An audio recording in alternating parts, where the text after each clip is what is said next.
For the first time in more than 40 years, the Doobie Brothers have just released a new album of original music featuring Mr. Vocal Bacon himself, the one and only Michael McDonald. Should we walk this road or tell them to take a hike? That's what we'll discuss in this video. Hey there, Swan Shadow here. Welcome back to The Nest. For those of you who napped all the way through the past half century plus, the Doobie Brothers formed in San Jose, California in 1970. In the beginning, they were kind of a rough and tumble bar band with a devoted following among motorcycle enthusiasts. You probably call them bikers. I don't judge. The Doobies scored their first big hit in 1972 with their second album entitled Toulouse Street, which featured the songs Listen to the Music, Rockin' Down the Highway, and Jesus is Just All Right.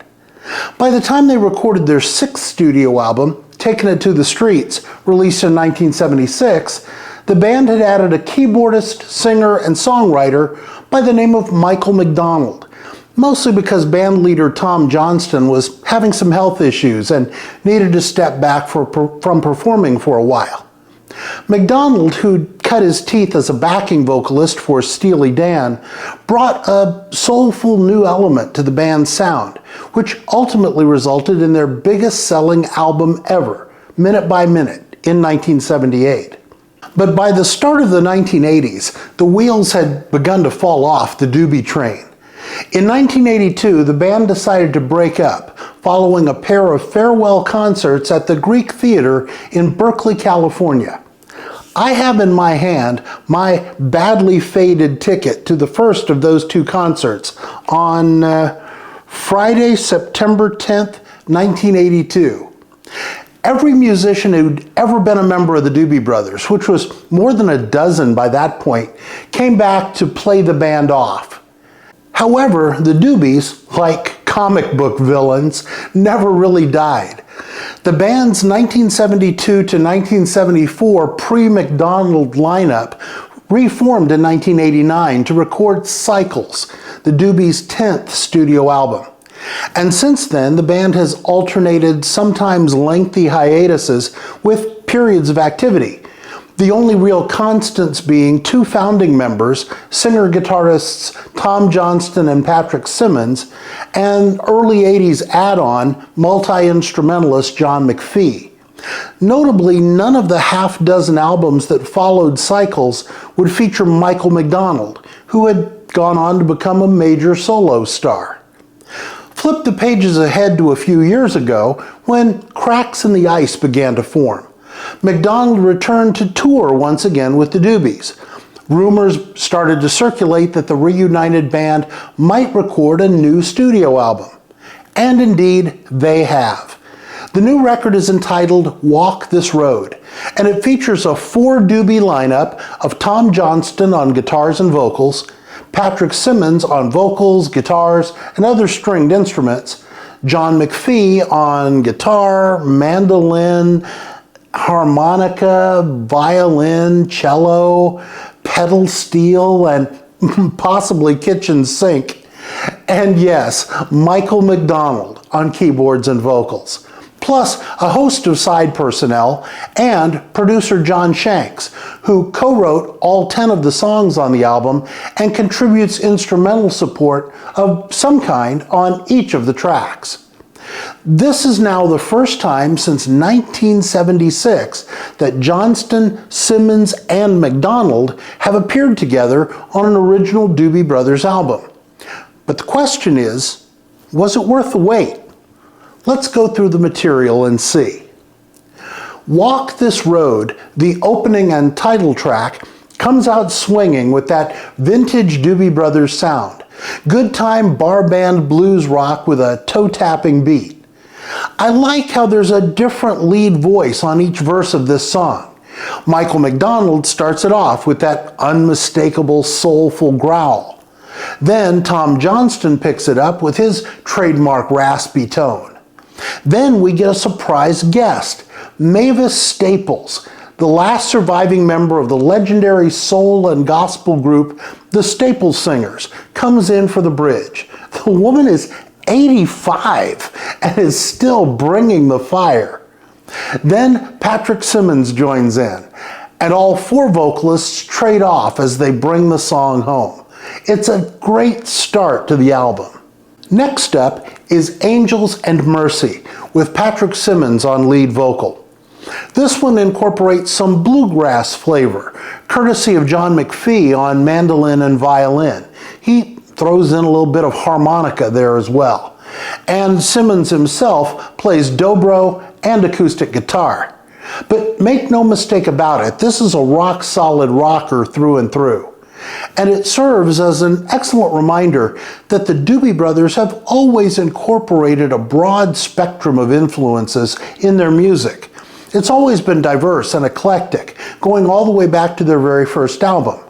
They've never just done one thing. Angels and Mercy showcases that range beautifully. It just might be my favorite song on the album. Track 3 is Call Me, an upbeat feel-good tune with Johnston on lead vocal. There's some terrific horn arrangement on this track that sends me straight back to the 70s, but it still sounds fresh and modern. We also get some nice guitar work from Johnston on this one. This is the first track on the album that really feels as though it's his moment to shine. Track 4, Learn to Let Go, will satisfy those listeners who came to this album hoping to hear some of Michael McDonald's signature blue-eyed soul. This song delivers that sound in a package that, to my ear, is more reminiscent of McDonald's solo records than his work with the Doobies in the mid to late 70s. But what I really like about this one is the glorious harmony vocals by McDonald, Johnston, longtime touring member John Cowan, and John Shanks, who, by the way, is all over this album. State of Grace, the fifth song on the album, brings Patrick Simmons back to the forefront for another of those wonderfully emotional and deeply personal songs that have marked his path with this band for more than 50 years. One of the things I hear all over this album is how the voices of the three lead singers, Johnston, Simmons, and McDonald, have matured and added so much texture and richness over time. You already had three very distinctive, very different voices, and you still have them, but those unique qualities now come with more layers and more character. Pat Simmons just about brings me to tears on State of Grace with his strong yet gentle vocal approach. It's so good. Track 6, Here to Stay, opens with a burst of a cappella harmonies before cruising into the kind of easy rocking tune that Tom Johnston is known for. It's a nice song. It has that classic Doobies sound and feel and some tasty guitar work by Johnston, but it's probably not the one I'll remember most when I walk away from the record. The Doobies get their funk on with track number 7, The Kind That Lasts. If Learn to Let Go reminds me more of Michael McDonald's post-Doobies output, The Kind That Lasts takes me right back to that fresh element that McDonald brought to the Doobies when he first signed on with the band in the mid-70s. This is probably McDonald's most potent vocal performance on this album. He digs into this track with all the smoke and whiskey and grit that his voice can muster, and the rest of the band just punches and percolates right along behind him. Great stuff. With the 8th track, New Orleans, Tom Johnston harkens back to some of the southern influences that were typical of the Doobies' earliest recordings. Now, that's not to say this track doesn't rock, because it definitely does. In fact, it's one of the harder rocking songs on an album that really doesn't go all that hard that often. But New Orleans just gives us more of that bar band feel that the Doobie Brothers started out with. Track number 9, Speed of Pain, gives us McDonald in a similarly self-reflective territory as Pat Simmons is on State of Grace. That's pretty much all the two songs have in common, but it's fascinating to hear these two veteran singer-songwriters toward the end of their long storied careers, looking back on life and the lessons learned. Maybe it's because I'm drifting in that direction myself that I relate to these songs. But yes, Mr. McDonald, we have encountered a lot of hard truths at the speed of pain.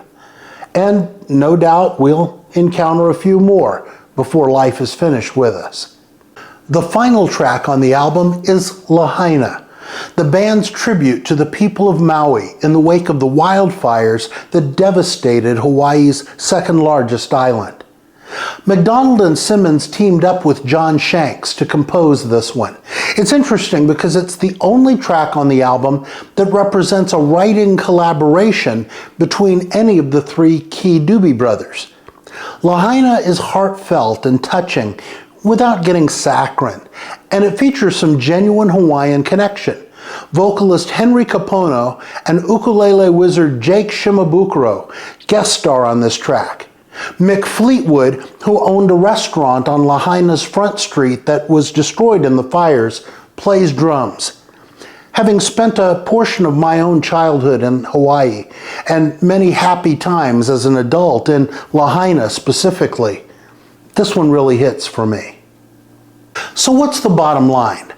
I think Walk This Road is a solid addition to the Doobie Brothers discography, reuniting Michael McDonald with his fellow Doobies to make original music in the studio for the first time in more than 4 decades. Is it the equal of their best classic period albums?